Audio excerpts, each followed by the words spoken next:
পাকিস্তানের কাছ থেকে অ্যামুনিশন কিনছেন ডক্টর মোহাম্মদ ইউনূস। পাকিস্তান থেকে বাংলাদেশের বর্তমান সরকার অস্ত্র কিনছে, এই খবরটা নাকি অলরেডি ইন্ডিয়ান হাইকমিশনকে অবগত করেছেন বর্তমান ডক্টর মোহাম্মদ ইউনূস সরকার, যে আমরা পাকিস্তান থেকে কিনছি, এবং এটাকে ভারত খুব ভালো চোখে দেখতেছে না। If you fuck with me I'll fuck with you too, is an simple answer. এবং এটাই হওয়া দরকার ভারতের সাথে বর্তমানে বাংলাদেশের পলিসি, আদারওয়াইজ আপনি টিকতে পারবেন না। আসসালামু আলাইকুম। পাকিস্তান থেকে অস্ত্র কিনছে বাংলাদেশ, অর্থাৎ ডক্টর মোহাম্মদ ইউনূস। ডক্টর মোহাম্মদ ইউনূস ভারতের হাই কমিশনকে এমনটি জানিয়েছেন। এতে ভারত কাঁপাকাঁপি শুরু হয়ে গিয়েছে। সুপ্রদর্শক এ সম্পর্কে বিস্তারিত কথা বলেছেন এম মাসুম রহমান। আমরা তার মুখ থেকে বিস্তারিত জেনে আসবো। ডক্টর মোহাম্মদ ইউনূস মনে হচ্ছে যে যুদ্ধ শুরু করেছেন, ডিপ্লোম্যাটিক যুদ্ধ ভারতের সাথে। আমি ডক্টর মোহাম্মদ ইউনূসের প্রথম দিন থেকে, যেদিন ক্ষমতা নিয়েছিলেন সেদিন থেকে ডক্টর মোহাম্মদ ইউনূসের যে অ্যাটিটিউডস টুয়ার্ডস ইন্ডিয়া, সেটা দেখে আমি উৎফুল্ল এবং যার পরনেই খুশি।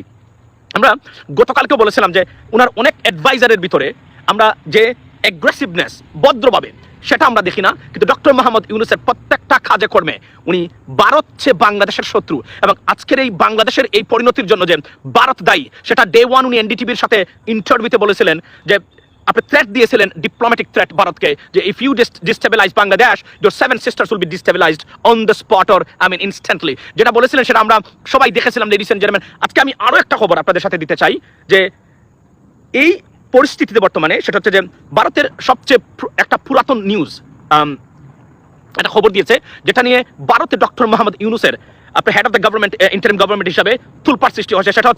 সেটা বলছে যে Bangladesh six exporting ammunition from Pakistan. এই রিপোর্টটা ভারতের ট্রিবিউন পত্রিকা ছাপিয়েছে। সেখানে বলা হচ্ছেন যে বাংলাদেশ পাকিস্তান থেকে অস্ত্র কিনছে, এবং সেটা নিয়ে তুলপাড় বর্তমানে। আমি এটার বিস্তারিত আমি আপনাদেরকে জানাচ্ছি যে বিষয়টা কেন এটা আসলে অত্যন্ত গুরুত্বপূর্ণ। সেটা বলছে যে আমি বাংলাতেই বলি এটাকে। প্রধানমন্ত্রী শেখ হাসিনা রিজাইনের পর উইদিন এ উইকের ভিতরে বর্তমান সরকার গঠন হওয়ার পর থেকেই, আমি ইংরেজি এটা লেখাম, ট্রিবিউন পত্রিকা চণ্ডীগড়, ভারতের চণ্ডীগড় থেকে প্রকাশিত হয়। 1881 প্রতিষ্ঠিত সেই ট্রিবিউন নিউজ পেপারের খবরটা, যারা নিয়ে তুলপাড়, এবং diplomatic spark going on or across India because of the decision of doctor Mohammad Yunus. They said it is a war against India indirectly, অর্থাৎ পাকিস্তানের কাছ থেকে অ্যামুনিশন কিনছেন ডক্টর মোহাম্মদ ইউনূস। সেটা আমি বলি, সেটা হচ্ছে যে বাংলাদেশ পাকিস্তানের কাছ থেকে 40,000 rounds of ammunition এর জন্য অর্ডার দিয়েছে, যা beginning of the first week of September Bangladesh going to receive the first phase and followed by other 2 months। অর্থাৎ পাকিস্তান থেকে বাংলাদেশের বর্তমান সরকার অস্ত্র কিনছে। এই খবরটা নাকি অলরেডি ইন্ডিয়ান হাইকমিশনকে অবগত করেছেন বর্তমান ডক্টর মোহাম্মদ ইউনূস সরকার, যে আমরা পাকিস্তান থেকে কিনছি, এবং এটাকে ভারত খুব ভালো চোখে দেখতেছে না। তারা মনে করতেছে যে এই সরকারের যে ভারতের প্রতি যে বিদ্বেষ বর্তমানে বাংলাদেশের মানুষের, সেই মানুষের বিদ্বেষটাই ডক্টর মোহাম্মদ ইউনূসের সরকারের কার্যক্রমে প্রতিনিয়ত আপনার সেটা ডেমনস্ট্রেট তারা করে যাচ্ছেন। সুতরাং এই খবরটা, এর আগে বাংলাদেশ পাকিস্তান থেকে অ্যামুনিশন কিনেছে যত সামান্য, আওয়ামী লীগের সরকারের আমলে খুবই লিটিল, কিন্তু 40,000 rounds of ammunition কিনছে পাকিস্তান থেকে বাংলাদেশ, এবং এক একটার আপনার এটা নাকি 30 থেকে অর্থাৎ 30 থেকে 35 কিলোমিটার পর্যন্ত রেঞ্জ এই অস্ত্রগুলার। সুতরাং এই ধরনের অস্ত্র কিনছে, যা ভারত ভালো চোখে দেখছে না। এবং ভারতের ইমার্জেন্সি তারা নাকি একটা মিটিংও করেছেন এই বর্তমান বাংলাদেশের ডক্টর ইউনূস সরকারের। কিন্তু ইউনূস সরকার, এই জন্য আমি বলছি যে ডক্টর মোহাম্মদ ইউনূস সরকার, বিশেষ করে ডক্টর মোহাম্মদ ইউনূস, গতকালকে বলেছিলাম যে আমি ডক্টর মোহাম্মদ ইউনূসকে ডে ওয়ান থেকে দেখেছি very aggressive towards India, because he realise India was the main cause to destabilise Bangladesh. So Indian foreign policy, not Indian people but Indian foreign policy, right, বিশেষ করে আগ্রাসন অন বাংলাদেশ। সুতরাং ডক্টর মোহাম্মদ ইউনূস এবং এই সিদ্ধান্তটা দেখেন, আমরা স্বরাষ্ট্র সচিবকে কিন্তু দুষতেছি বর্তমানে, অনেক ক্ষেত্রে অনেকে দুষেন, আপনারা বলছি যে সময় দেন। এটা ইন্ডিয়াকে বা ভারতকে তাদেরকে কি বলে এটাকে এই এংরি করার জন্য মোর দেন এনাফ বর্তমান যে ডিসিশনটা নিয়েছেন ডক্টর মোহাম্মদ ইউনূস সরকার ভারত থেকে। এবং এরা বলছে যে বাংলাদেশের 3 দিকে ভারত, এবং সেই ভারতের বর্ডার ফোর্সের জন্য অস্ত্র কিনছে বাংলাদেশ পাকিস্তানের কাছ থেকে। They don't like that at all. So this is like, আমরা এটাই চাই। আপনি আমাদেরকে, ইংরেজিতে একটা কথা আছে, please don't mind, don't take me otherwise, if you fuck with me I'll fuck with you too, is an simple answer. এবং এটাই হওয়া দরকার ভারতের সাথে বর্তমানে বাংলাদেশের পলিসি, আদারওয়াইজ আপনি টিকতে পারবেন না।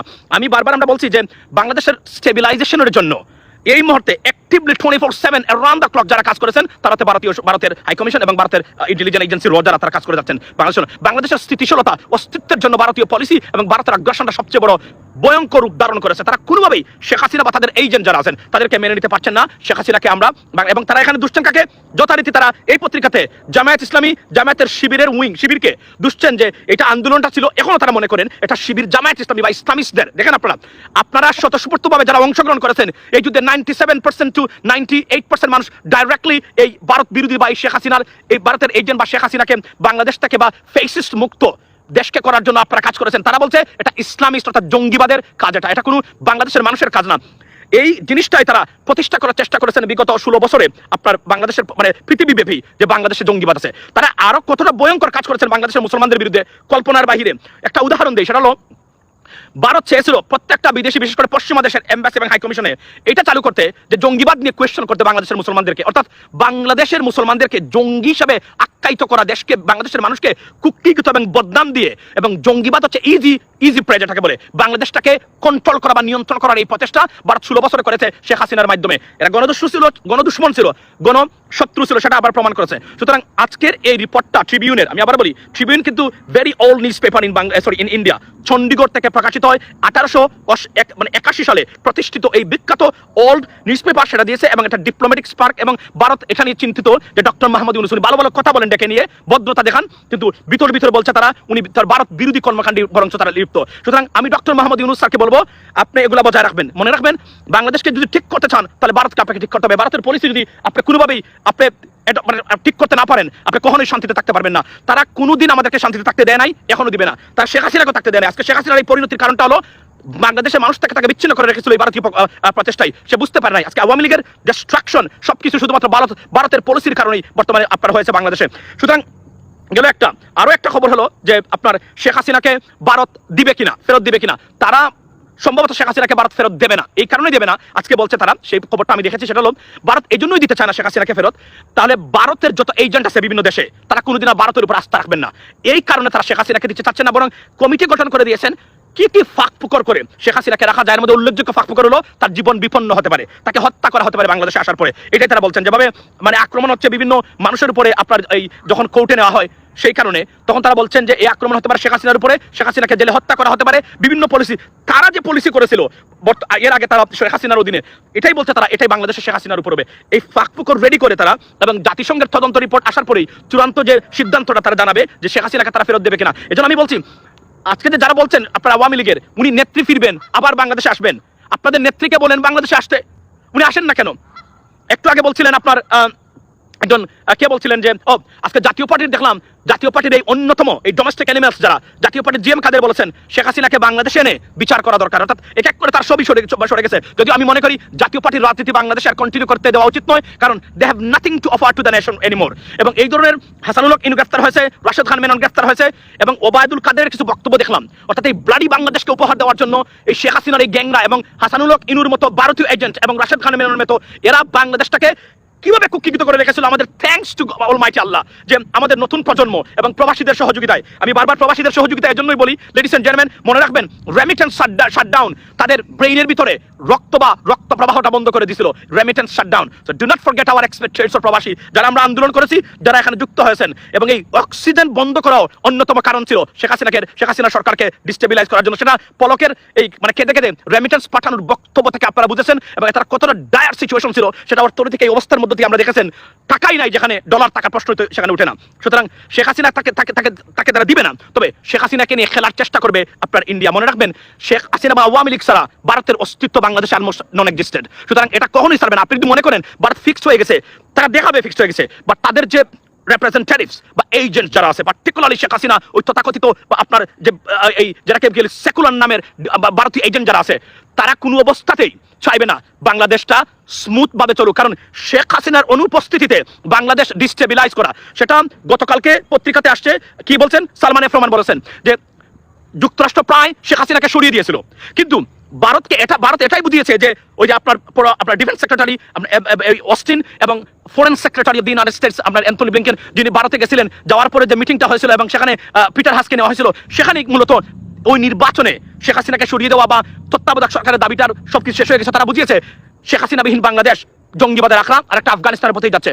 এটা বোঝানোর পরে সেখানে নিশ্চয়ই মুসাদেরও কিছু কাজ ছিল, তারপরেই কিন্তু তারা এখান থেকে সরে এসেছেন। আর না হলে শেখ হাসিনাকে যেটা পিটার হাস কোনোভাবে মেনে নিতে পারেন নাই, এখন পর্যন্ত উনি মেনে নিতে পারেন নাই, নিশ্চয়ই বদলকে এখন দেখে থেকে তার পরিণতি দেখে আসছেন। সুতরাং যেমনভাবে আমরা মুক্ত পেয়েছি এদের কাছ থেকে, এবং এই ভারত যে আজকের এই বাংলাদেশটাকে ডিস্টেবিলাইজ করার অন্যতম কারিগর, তা বলার অপেক্ষা রাখে না, প্রতিটা পদে পদে তারা করেছে। সুতরাং ভারতকে মনে রাখবেন, ভদ্রভাবে এদেরকে কখনোই মোকাবেলা করতে পারবেন না। আপনি ইন্ডিয়াকে মোকাবেলা করতে গেলে আপনাকে স্ট্রং হতে হবে, অ্যাগ্রেসিভ হতে হবে, যেটা আমি ডক্টর মোহাম্মদ ইউনূসের মধ্যে মানে মাঝে দেখেছি, অনেক উপদেষ্টার মাঝে সেটা বর্তমানে অনুপস্থিত আছে, বিকজ এরা কিছুটা হলেও তাদের প্রতি একটা সুন্দর মনোভাব আছে। আমি মনে করি এখান থেকে সরে আসতে হবে। আমরা ভারতকে কোন ধরনের মুরব্বিয়ানা বাংলাদেশে দেখতে চায় না, বিকজ তারা আমাদেরকে মন থেকে ঘৃণা করে, আমাদের ডিস্টেবিলাইজ। তারা যদি চাইতো বাংলাদেশের আজকের এই পরিণতি হতো না, তারা একটা বার যদি খালি শেখ হাসিনাকে বলতো আপনাকে নিরপেক্ষ নির্বাচনের মাধ্যমে আসতে হবে, মানুষের ভোট নিয়ে আসতে হবে, তারা বরং শেখ হাসিনাকে এখানে রাখার জন্য যা যা করা দরকার করেছে। সুতরাং এদেরকে কোনোভাবে স্থান দেওয়া যাবে না বাংলাদেশে। তাদেরকে বুঝতে হবে এবং বলতে হবে যে বাংলাদেশে কোনো ধরনের মুরলগিরি এখানে চলবে না। এখানে থাকতে হলে ফেয়ার অ্যান্ড স্কোয়ার যে রিলেশনশিপ আছে, বাইলেটারাল রিলেশনশিপ, সেটা বজায় রেখেই আপনাকে চলতে হবে।